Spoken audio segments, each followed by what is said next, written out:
Baik, assalamualaikum warahmatullahi wabarakatuh. Alhamdulillah rabbil alamin, salatu wassalamu ala asyrofil anbiya wal mursalin wa ala alihi washabbihi ajmain, amma ba'd. Ila hadratin Nabi Mustafa Muhammadin sallallahu alaihi wasallam wa liniyatil qabul wa ikmalil iman wa salamatu wa sa'adah fid dunya wal akhirah wa nakhussu khassah ila Syekh Salim Sumir Al-Hadrami Asy-Syafi'i rahimahullah ta'ala. Sya'ulillahi lahumul fatihah. A'udhu billahi minasyaitonir rajim. Bismillahirrahmanirrahim. Alhamdulillahi rabbil alamin, arrahmanirrahim, maliki yaumiddin, iyyaka na'budu wa iyyaka nasta'in. Ihdinas siratal mustaqim, siratal ladzina an'amta 'alaihim ghairil maghdubi 'alaihim waladdallin. Jadi kita melanjutkan matan Safinatun Najah. Nah, Safinatun Najah kita sudah bahas bab tentang arkanus shalah.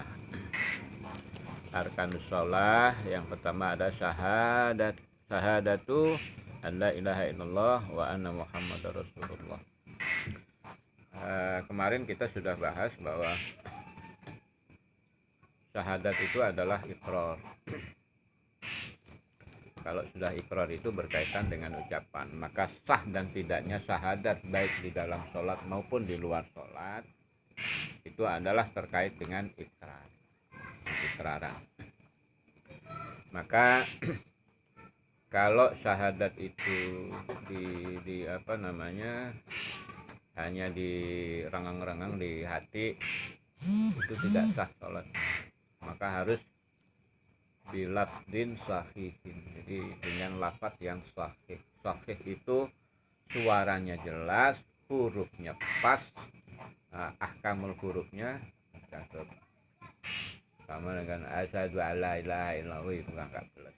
Asyhadu alla ilaha illallah wa asyhadu anna muhammadan rasulullah. Nah, jadi itu yang namanya ikrar. Namun karena syahadat bukan hanya sekedar ikrar, syahadat itu adalah pengikraran ketauhidan Allah. Apa yang disebut ketauhidan Allah itu satunya Allah dalam zat dan sifat, dalam kehendaknya, sehingga tiada zat yang melampaui, apalagi menyamai atau melampaui, dan dialah zat yang hak disembah, tiada sekutu baginya. Nah, itu ketauhidan Allah itu harus kita ikrarkan, tetapi juga harus disertai dengan keyakinan yang kuat. Sehingga seringnya kita terjebak oleh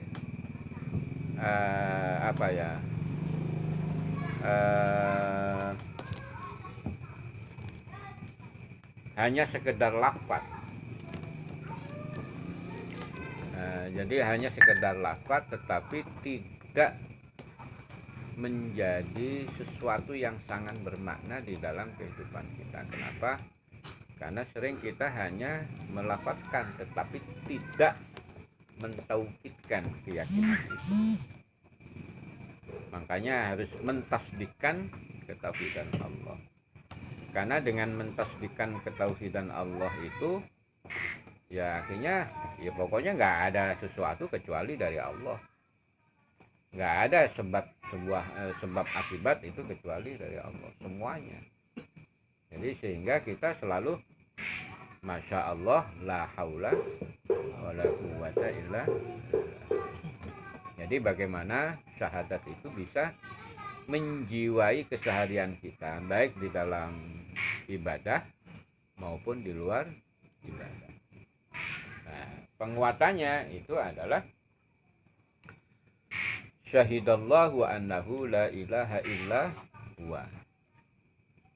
Syahidallahu annahu la ilaha illa huwa itu karena di situ maknanya adalah Allah yang mempersaksikan dirinya. Jadi Allah itu membuktikan. Makanya di dalam tafsir itu bayyanallahu ta'ala li khalqihi. Allah menjelaskan kepada semua makhluknya. baik makhluk yang kita anggap nggak bisa ngomong maupun yang nah, yang ngomong. Nah, yang nggak bisa ngomong itu jelasnya adalah keberadaannya. Kalau dia nggak ada, kalau nggak ada Allah, dia tidak akan ada. Dan dia ada itu karena Allah. Kopi itu karena Allah. Ya, Allah dari mana? Ya dari tumbuhnya kopi. Tumbuhnya kopi jadi pohon berbuah kopi. Kopi dijemur, dibersihin, dijemur, disangrai, digiling. Udah jadi, diseduh, kasih gula. Nah, sekarang sampai kan. Nah, artinya kalau sudah mentasdikan Allah itu semua sebab akibat ini merupakan bagian dari kehendak Allah. Nah, jadi kalau kita ngelihat orang jalan, masya Allah, jadi gitu, ngantuk, masya Allah, itu kalau nggak dijadikan Allah ngantuk, ya berat kita. Emang mau kagak bisa tidur, nggak enak. Lupa, ngantuk, tuh tidur, itu nikmat loh. Coba bayangin kalau kita nggak bisa tidur. Jadi ketika kita bisa tidur, masya Allah, alhamdulillah. Ketika kita bangun, masya Allah, alhamdulillah. Itu intinya. Jadi mentasdikan Allah dalam semua sebab akibat fakta kehidupan itu diantara mana tasdik. Tasdik itu apa? Membenarkan. Oh Allah ini. Wah ini bukan Allah gua. Wah itu enggak. Udah mulai itu. Mulai kesirikannya sudah songong ya. Jadi sebenarnya kalau kita pahami syahadat itu secara makna gampang, kita udah cukup, udah paham bener. Tapi secara praktek kira-kira gimana? Secara praktek. Berapa kali kita dalam sholat asyhadu an la ilaha illallah wa asyhadu anna muhammadar rasul? Pikiran kita di mana? Waktu sholat. Yang udah-udah, kok bengong? Kopi, rokok, liwet, utang, kredit, macam-macam, pacar, ya kan banyak yang belum punya kan? Yang mau punya juga. Nah ini itu terapan syahadat itu memang masih perlu pendalaman dan penguatan kita dalam keseharian. Itu nyatanya kita kalau jujur nggak usah beberapa kali sholat. Dalam satu sholat rata-rata berapa syahadat? Dua. Subuh doang satu kan? Nah di dalam dua syahadat awal dengan syahadat tahiyat awal tahiyat akhir kan ada syahadat. Kira-kira dua-duanya selalu khusyuk nggak? Ngaku amat. itu makanya memaknai Islam itu al iqraru bit tauhid ma'at tasdiq wal amalu bi syariatillah taala. Nah, jadi ini baru pada al iqraru bit tauhid ma'at tasdiq. Mengikrarkan ketauhidan Allah tapi dengan pengakuan yang sedalam-dalamnya. Karena kita sering mengikrarkan ketauhidan Allah tapi kita belum ngakuin. Misalnya begini, asyhadu an la ilaha illallah. Orang tadi baru masih ngomong sama saya, kenapa bisa mati? Ya kan berarti belum ngakuin loh. Kalau sudah asyhadu an la ilaha illallah, sudah nggak usah omongan. Sama dengan innalillahi wa inna ilaihi raji'un. Kok bisa sih orang tadi masih jalan? Kalau Allah sudah berkehendak. Ini satu contoh antara ikrar dengan tasdik itu nggak nyambung, ya kan? Itu. Jadi sering kan makanya innalillah itu hanya sekedar ungkapan lafaz, tetapi bukan pengakuan di dalam ya. Jadi itu tambahan tentang syahadat. Kemudian kita lanjutkan kepada yang kedua, rukun Islam yang kedua itu adalah sholat. Nah, yang disebut sholat itu, ya pemahaman kita tentang sholat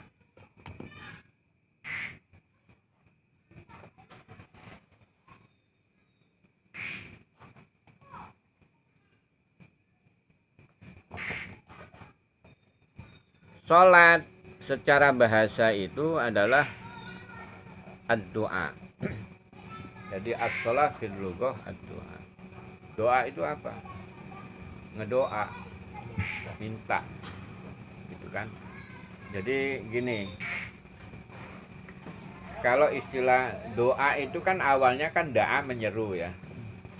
Karena apa? Ketika Allah itu pasti ada muatan permintaan gitu.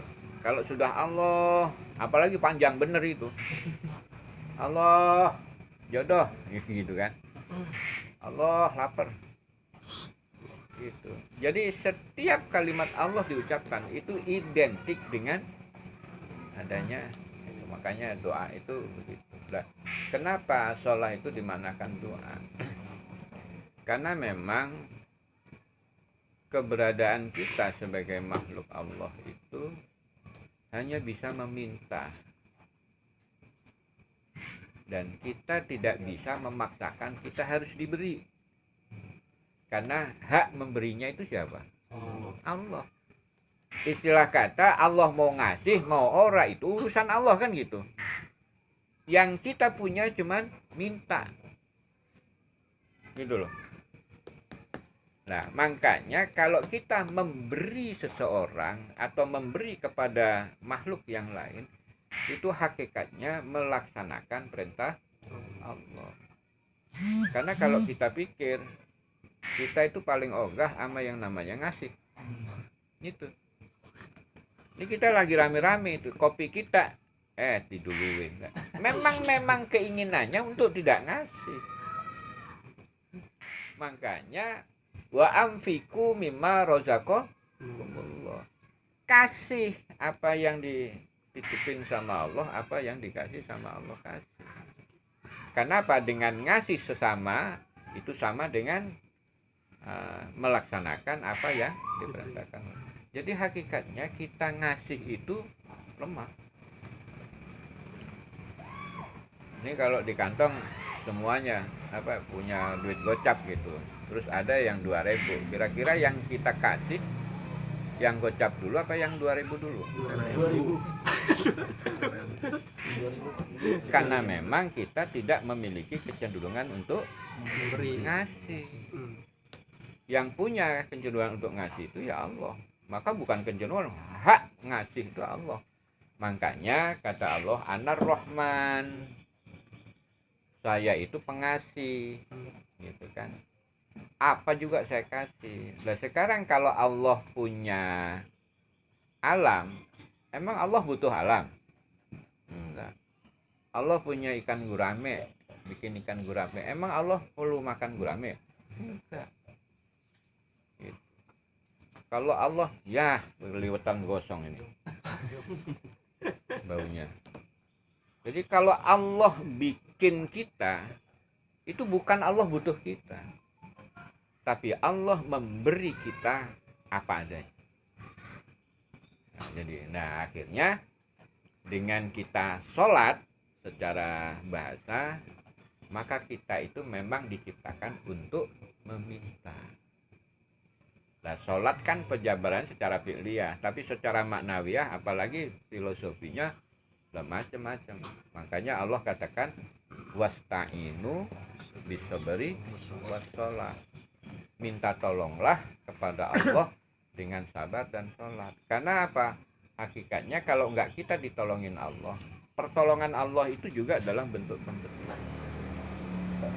Maka kembali kepada doa. Maka doa itu kalau istilah bahasa awalnya nyeru, itu sebenarnya identik dengan minta. Maka sholat itu meminta kepada Allah. Nah itu. Kemudian masih dalam bahasa. Kenapa sholat itu disebut doa? Coba mulai kita mau sholat ngapain dulu? Wudhu. Niat wudhu bagaimana? Nawaitul wudu'a li raf'il. Nah, kenapa kita harus mengatakan li raf'il hadasi? Karena memang kita kotor. Maka hadas-hadas itu, kekotoran jiwa itu harus dibersihkan. Yang bisa bersihin siapa? Allah. Dengan apa? Dengan maghfirah. Nah, wudu itu hakikatnya minta kepada Allah agar kita dimaghfirahi. Memang apa? Allah ciptakan kita ini kotor, orang dari tanah. Udah lagunya juga gitu. Dan lagu kita memang begitu. Cuman kesalahan-kesalahan kita yang selalu direkam oleh Allah itu dianggap tidak ada. Maka namanya ghafaro kan. Jadi ditutupi sama Allah. Jadi kalau kita lagi sholat, lagi wudhu, sebenarnya kita kotor. Tapi karena kita selalu kepada Allah,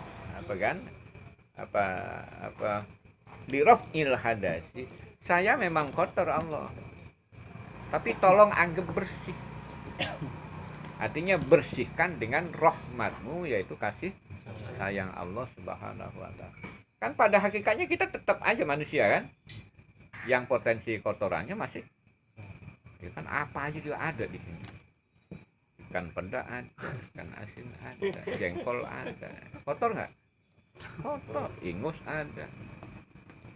Cuman semuanya lah, ya paling penting itu adalah perilaku.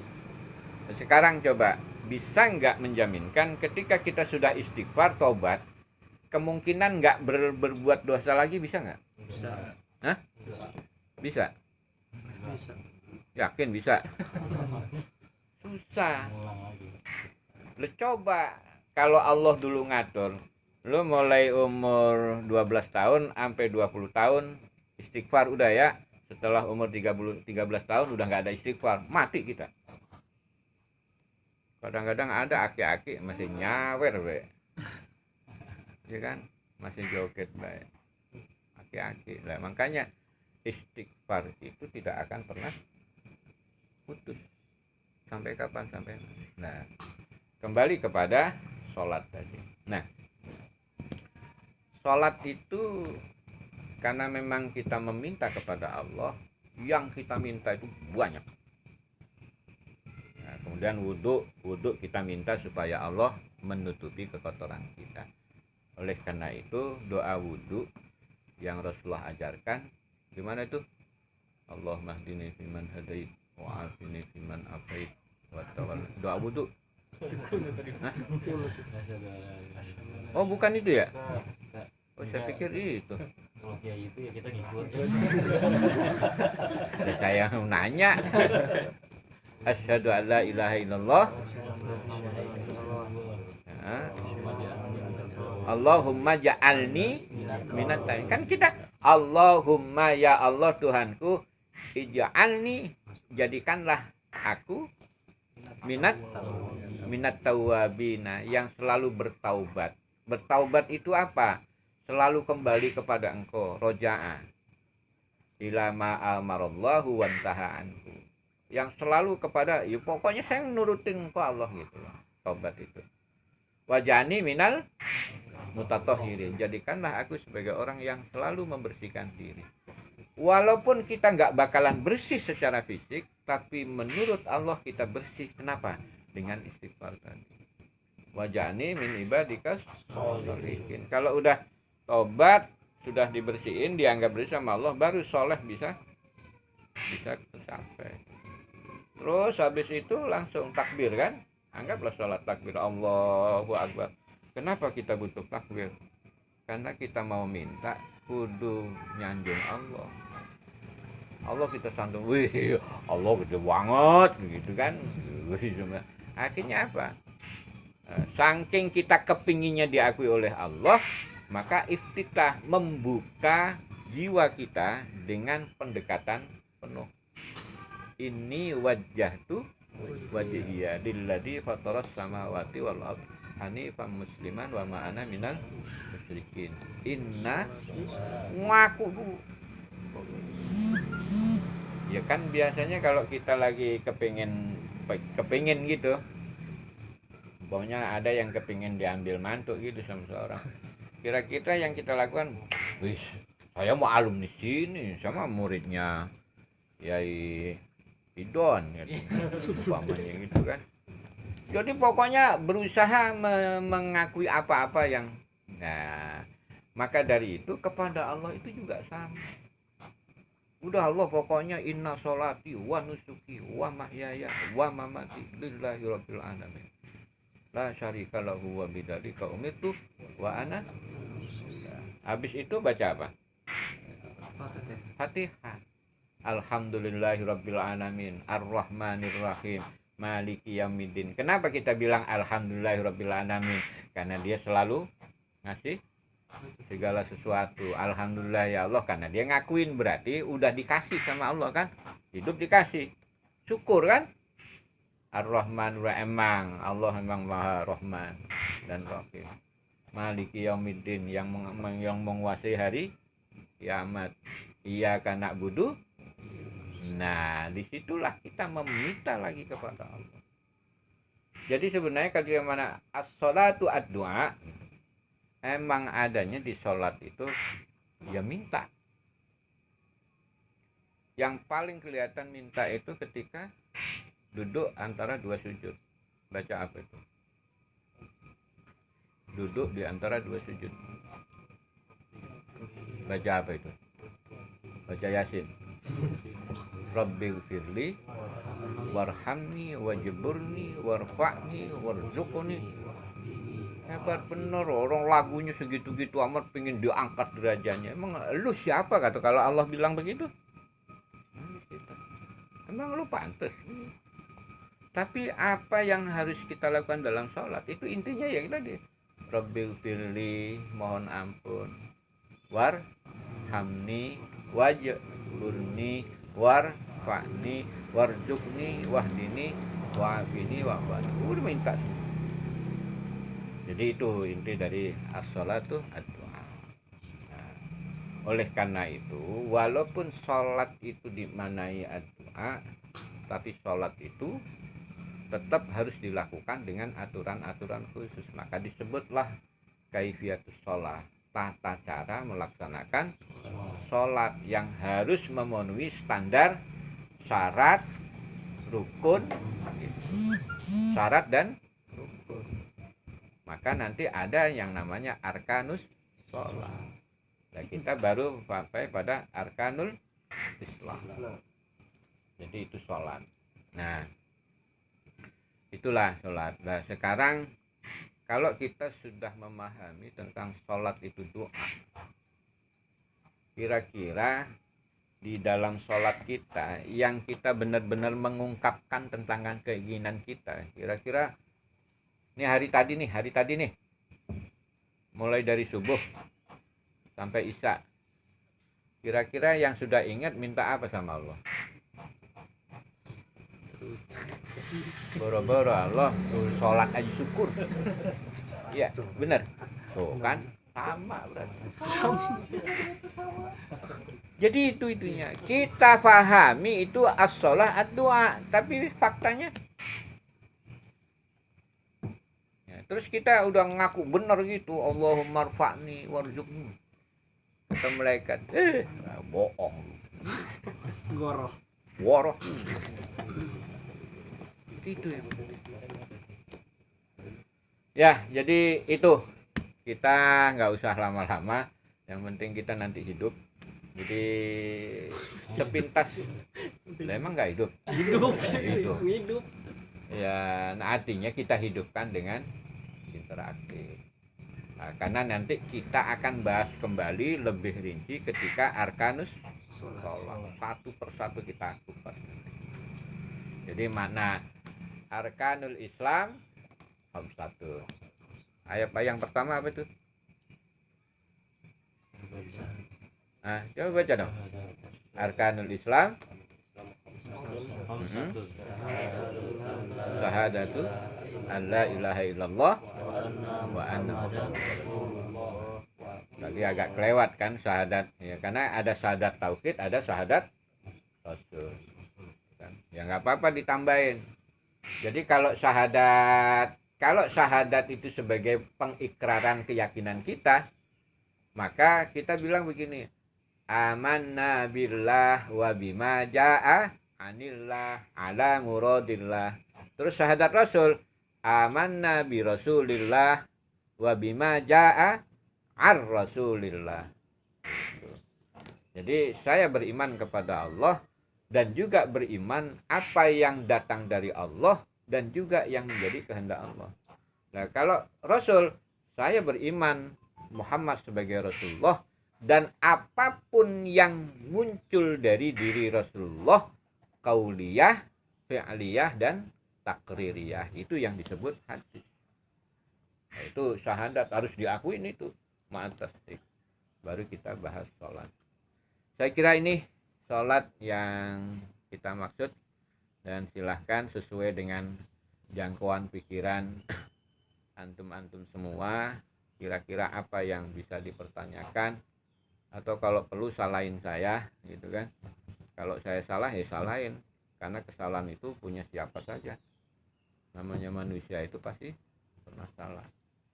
Nah, mari kita bahas dan kita kembangkan sesuai dengan kemampuan daya pikir kita. Saya kira demikian. Wallahul muwaffiq ila thoriq. Assalamualaikum warahmatullahi wabarakatuh.